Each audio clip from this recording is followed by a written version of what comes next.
Hello again. It is Wing Nation presented by Sage Fruit. Talking sprint car racing, our favorite time of the week, and we are so glad that you have joined us. Steve Post here in our Concord, North Carolina Wing Nation studios.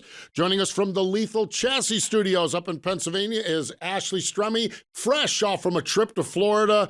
Hello, Ashley. How was the Sunshine State?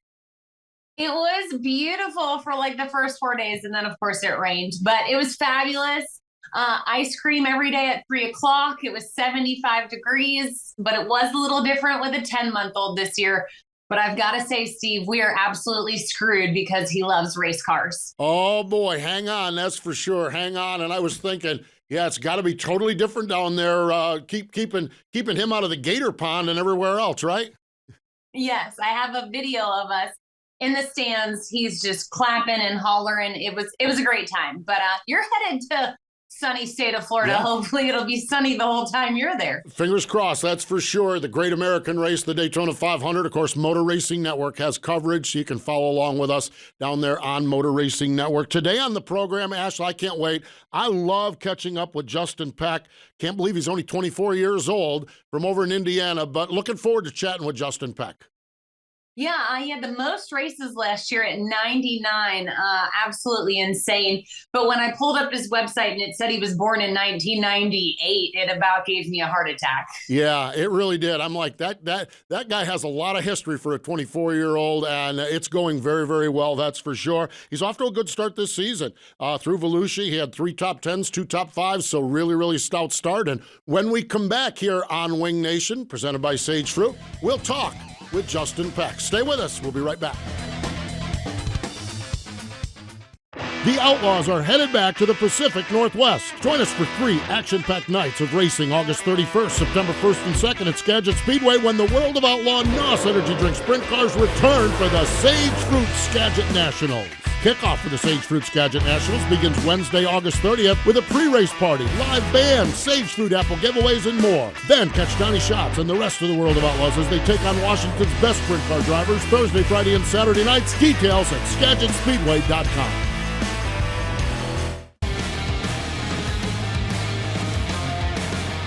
Welcome back. It is Wing Nation presented by Sage Fruit. So glad you've joined us, and so glad joining us on the hotline is Justin Peck. He's actually, we caught up with him at East Bay, getting ready to race down there, but good to catch up with you, Justin, and it's got to be good as a race car driver to get the season kicked back off like you did last weekend at Volusia. Yeah, Volusia's a big, fast track, man, so the first time you get back in the sprint car for the year going to Volusia can be kind of nerve-wracking, but if you can have some speed to put in some solid runs, it can lead to a lot of confidence going into the season. Justin, with Volusia, you had 3 top 10s out of the 4 nights. Volusia is so unique because everybody's ready to get back racing. It is a fast joint, and it's the one out of maybe 4 or 5 times out of the year that you're going to see that caliber of race cars all racing together. What's that like? You talked about the speed, but what's it like knowing you have probably the toughest competition you're going to see only a couple times this year right out of the gate? It is tough. The way we were breaking it down the other day was, you've got Knoxville, Eldora, National Open, and Volusia and Charlotte. Those would be, the top 5 toughest trips, toughest races of the year. And I'd even put Volusia, just the way the racetrack is and the way it races, and just me not having a whole lot of experience in Volusia, just going down the last couple of years, I'd put that as the 3rd toughest race of the year. So it's tough, man. You got all the outlaw guys, you got all the all-star guys, you got all the independent guys. It's just it's like a who's who of sprint car racing when you show up there, and then you put it on a half mile, a big fast technical half mile. It can be tough, but like I said, it's really rewarding if you can have some speed and run well, and you gain some confidence going into the year. Justin, I always wondered as a race car driver, we know you are flying around that joint. What is the sensation of speed like down at Volusia?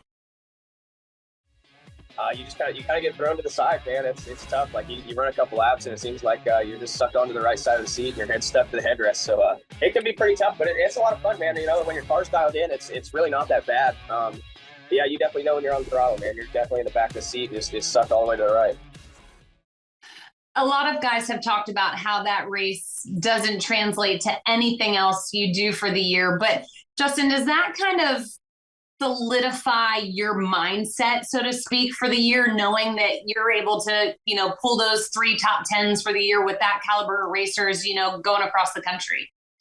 Yeah, it's definitely different. It's unique. Like, let's put it this way. I've seen a lot of good teams and good drivers, fall apart when they leave Volusia because it's just that tough. I mean, you're doing stuff there that you don't normally do, at any other racetrack in the country. But, I think we kind of went down there this year. At least we went down there kind of with the same package we had last year and just did a little tweak here and a little tweak there and just try to make our stuff comfortable for that racetrack. And it seemed to work. So I'm hoping we can take what we learned this week and kind of translate it over to East Bay tonight and take it into the icebreaker here in a couple of weeks. So, we'll just have to wait and see, the different seasons, you start doing different stuff with your race car because the dirt's doing different stuff. I mean, when it's cold out, it's doing different stuff. When there's moisture in the air, it's doing different stuff. When the sun's beating down on all day, you got to do different stuff. So, I don't know. We'll see. We got a nice little notebook going now. So we'll just kind of have to, hopefully it works everywhere else. I don't know necessarily that I thought we were going to talk as much about Volusia, but really listening to you triggers another question. So many times we see teams go to Volusia and pop 1 motor, 2 motors. We've seen teams, I remember one year Dale Blaney, they blew everything up they had in the trailer and they brought some more stuff down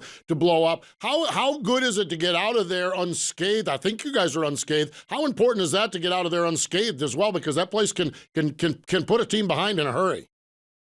Yeah, we did do a motor change the last day, but not luckily not because we hurt the motor, just because we hurt, the timing had slipped and we didn't really want to take the time to just reset the timing and everything. So it's just easier to take it out and put another one in.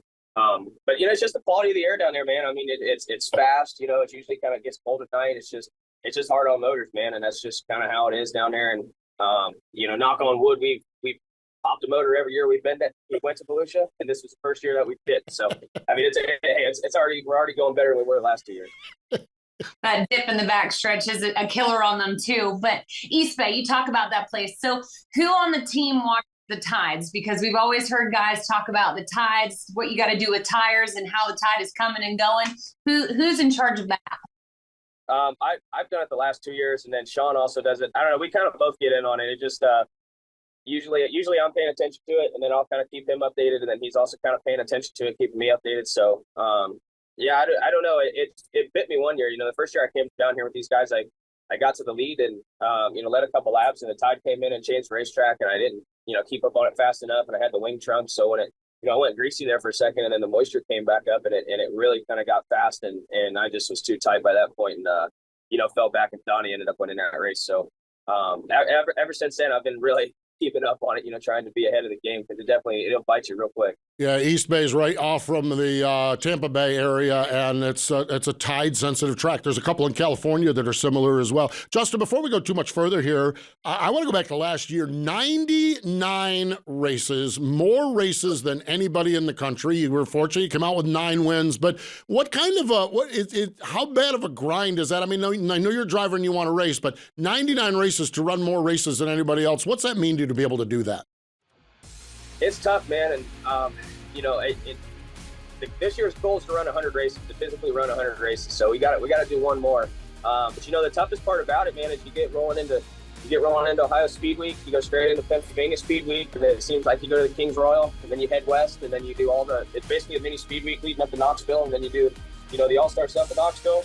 Then you go to Peebly, and then you go right back into Knoxville, and it's just there's like a 2.5 month stretch there where it's just like you get no off time. I mean, you might have 2 days off between the races. You're just grinding it out, man, and it takes a team to be able to do that. And luckily my crew chief Sean, I've been saying this the last couple of weeks to him. I said, "You're just a freaking machine, dude. I don't know how you do it. It's just grinding it out, night in and night out." And guys like that make my job easy. I have the easiest part. I just got to get ready and get in the race car, and those guys are the ones getting up and down the road, staying up late, getting up early. So I really have no idea how they do it, because I've been trying to figure that out myself. No doubt. You've got a good group. We're going to talk about that and a whole lot more when we come back. Everyone hang in there. More coming up with Justin Peck in just a moment.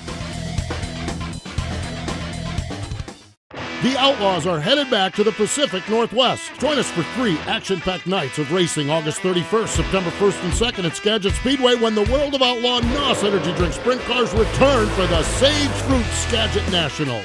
Kickoff for the Sage Fruit Skagit Nationals begins Wednesday, August 30th with a pre-race party, live band, Sage Fruit apple giveaways, and more. Then catch Donnie Schatz and the rest of the World of Outlaws as they take on Washington's best sprint car drivers Thursday, Friday, and Saturday nights. Details at SkagitSpeedway.com.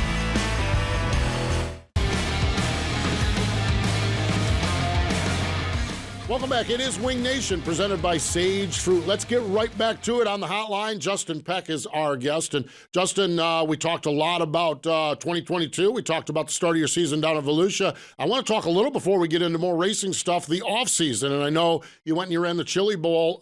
Did you get away? Did you do anything non-racing? What does Justin Peck do when you have a few weeks off?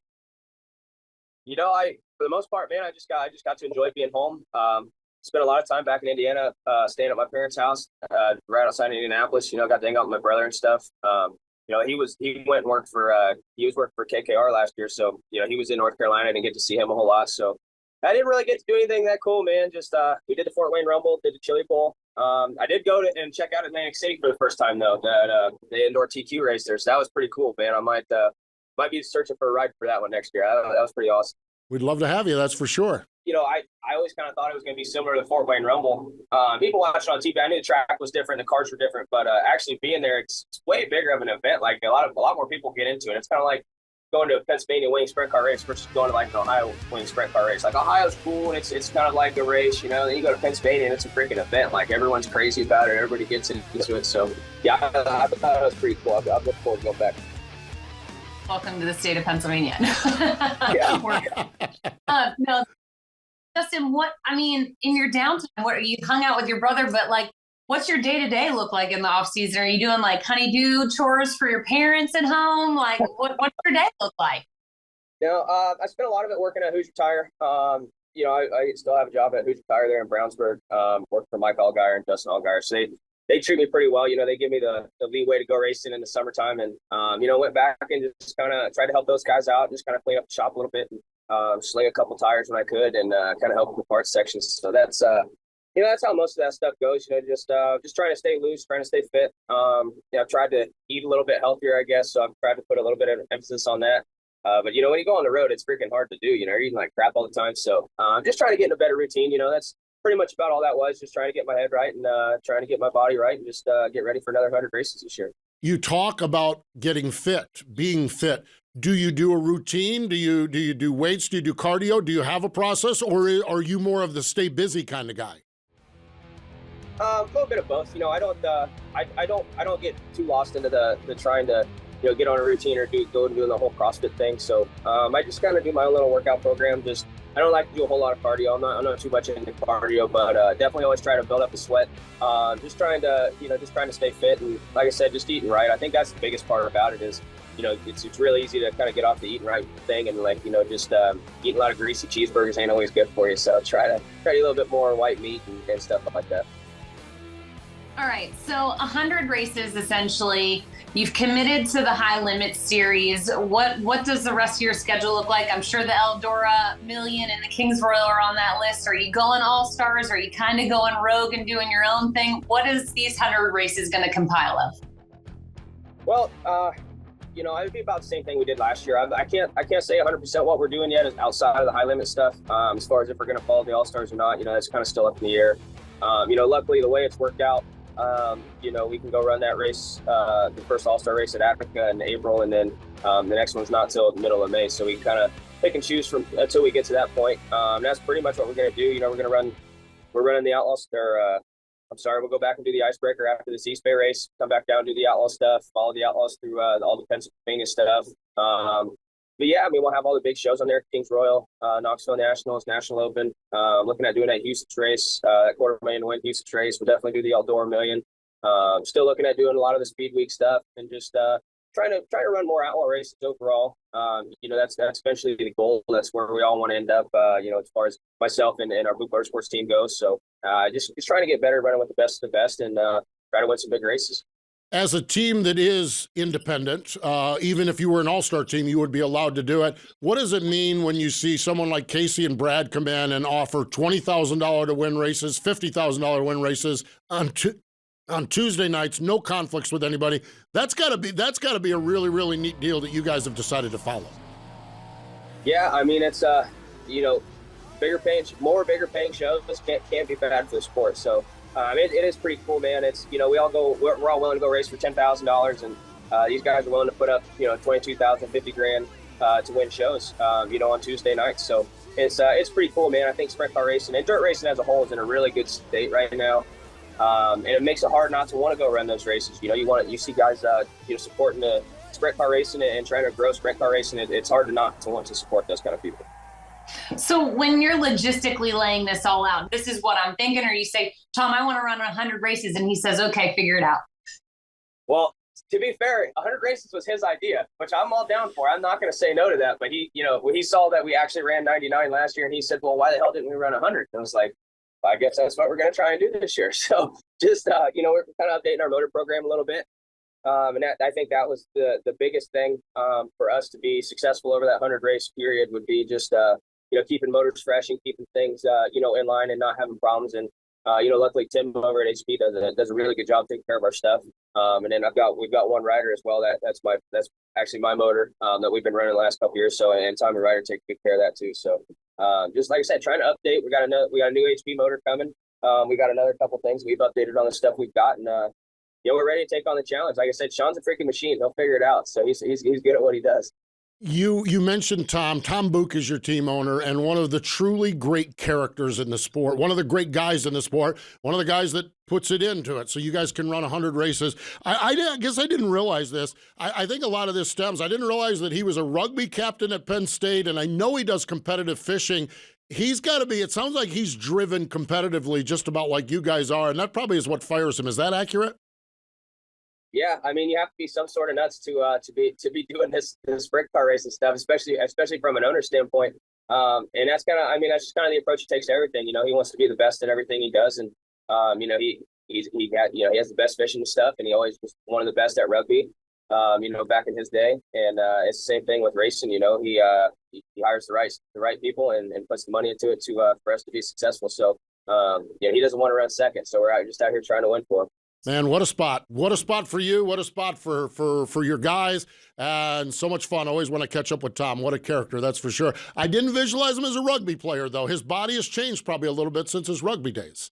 I could say that. Yeah, I didn't I saw some pictures from his rugby days, man, and I didn't recognize him. I was like, who's that guy? He goes, well, that's me. Like, no, it's not. No way.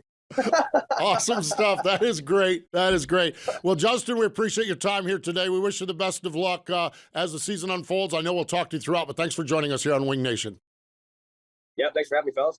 There we go. Justin Peck joining us here on Wing Nation, presented by Sage Fruit. Stay with us, more in just a moment. So how's that new Mahindra tractor, Tony? To be honest, Chase, there's nothing more satisfying than working my land with this Mahindra. Well, nothing outside of being Rookie of the Year, winning 62 races, 3 Cup Series championships, securing dozens of sponsorship deals, getting inducted to the Hall of Fame, getting married to a wonderful woman, owning a racing team, hanging out in my trophy room, awesome stuff. Yeah, what? Can't hear you. Mahindra, the official tractor of Tough and Stewart Haas Racing.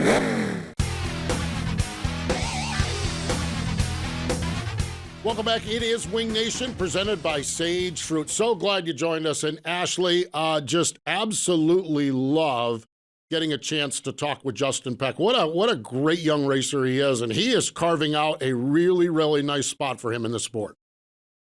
He really is. And especially with that 13 car and team, we know they're small, they're not this huge flashy operation, but they've really showed that they've put their hard work in where it belongs. And I've got to give a quick shout out to Tim Suplee at HP Engines. Justin mentioned him. The first 410 motor he ever built was my dad's. Really? So it's really how far he's come too. That is awesome. That is really cool. I love the connections there. And I'm going to do a selfish promo here. We also love Sean as his crew chief, Sky as Sean's wife, and she does all of our apparel for Wing Nation. And I am telling you, she does a great job with it. You can go to shopwingnation.com or where Tom Book's trailer is. You can, where Justin's racing and Tom Book's trailers, you can get your Wing Nation gear. We've just had a great combination getting hooked up with Sky and with that whole team. They've just been so good with us with our apparel. So I love those combinations, whether it's engines or t-shirts or whatever it is. I love when we get into those combinations, that's for sure. And speaking of combinations, David Gravel, what a great start the young man is off to. That's for sure, Ashley. I love the Walkipedia tweet. David Gravel is on pace to win 87 World of Outlaw features this year. I'm not sure he'll get to 87, but what a strong start for Gravel and Cody Jacobs and everyone on that team. It's true. I mean, David's been a force to be reckoned with, the last couple years, finishing second in the points last year.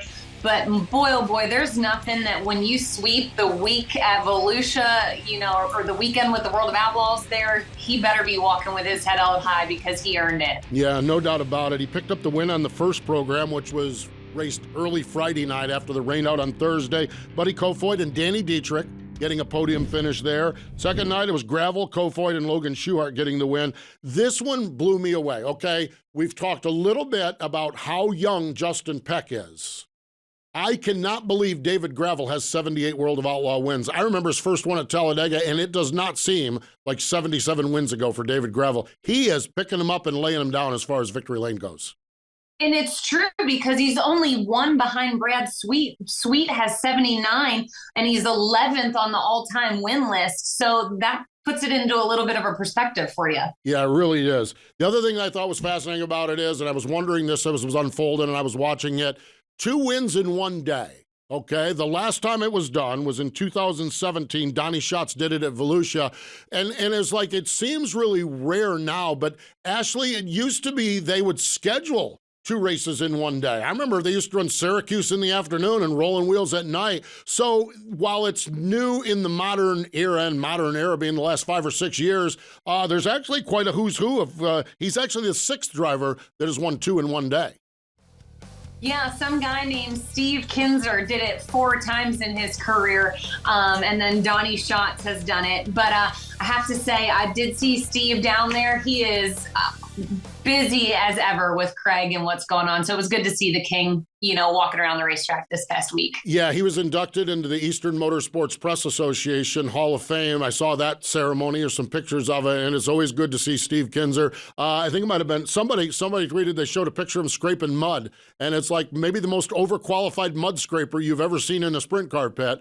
But it's really, really cool to see Steve. It's always great to see Steve at the racetrack and supporting Craig's efforts and the World of Outlaws. They're up and running. Their next race, they return to Volusia the first weekend of March. They're going to have the makeup of the Saturday night race. They've got the dash and the feature, and then a complete Saturday, Sunday night show down there, all part of Bike Week. So that's going to be fun. But Ashley, we've got a quiet weekend coming up, but then Pennsylvania roars to life next week with the Icebreaker. Well, listen, I know last year we had really awesome weather and then it snowed and it kind of got crazy. This week it's supposed to be in the 60s all week. So fingers crossed the Icebreaker happens and it turns out to be beautiful weather again. Yeah, let's just hope we can continue that on and sustain it. That's for sure. I love what they do at Lincoln with the Icebreaker. And then the whole World of Outlaws swing through month. Once you get to the middle of March, once you get through March, it's going to be so fascinating to watch it in central Pennsylvania. The old Pennsylvania Posse fans will be beating on their chest, ready to go. That's for sure. So fun stuff. Always good when we get a chance to get fired off here on Wing Nation. Wing Nation, we have 2 shows a week. Okay, we have this show that you catch on Mav and Rev, but on Tuesdays at noon, we also have a live show co-hosted by Aaron Evernham. You can find that on all our social channels. There you go. Thanks for joining us again here on Wing Nation, presented by Sage Fruit.